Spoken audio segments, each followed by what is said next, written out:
hospital's blueprints showed only 6 floors. Yet every night at exactly 3:11 a.m., the elevator made a silent stop at a 7th that officially did not exist. And for decades, St. Halden Medical Center had dismissed this as a system glitch, despite the fact that no nurse ever lasted more than 3 months on the night shift. Not because of exhaustion, but because of something none of them spoke about until Eleanor Ward, a newly assigned ICU nurse, noticed that between 3:11 and 3:26 a.m.,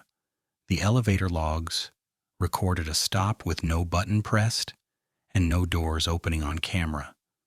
And one night, while transporting medication, the elevator panel flickered and a new button marked 7 lit up on its own. The doors opening to reveal a corridor far older than the rest of the hospital with yellowed lights, peeling paint, and a heavy smell of antiseptic mixed with decay, where a silent nurse station stood staffed by nurses who never blinked, and patient rooms held motionless figures whose wristbands bore no names, only dates that matched missing patient records from years past. And when Eleanor turned back, the elevator was gone, and a lone doctor waited at the end of the hall, wearing a badge that read, "Attending Physician, Deceased," calmly explaining that this floor existed for patients who were never discharged, and that each night it required one living witness to observe them, with strict rules of no touching,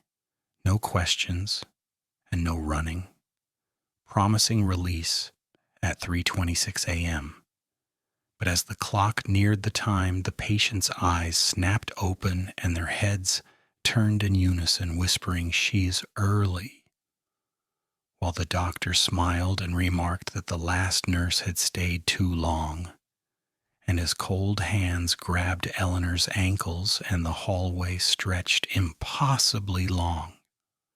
The elevator doors finally reappeared at 3:26 a.m., and she ran through them just before they slammed shut, resigning the next morning without telling anyone what she had seen. Yet months later, a maintenance worker quietly noticed a faint new outline on the hospital blueprints between floors 6 and 8, a 7th floor, and on its patient list, a newly added wristband labeled with the name Eleanor Ward and the status under observation, while every night at 3:11 a.m., the elevator still stops and the hospital continues to insist it has only 6 floors.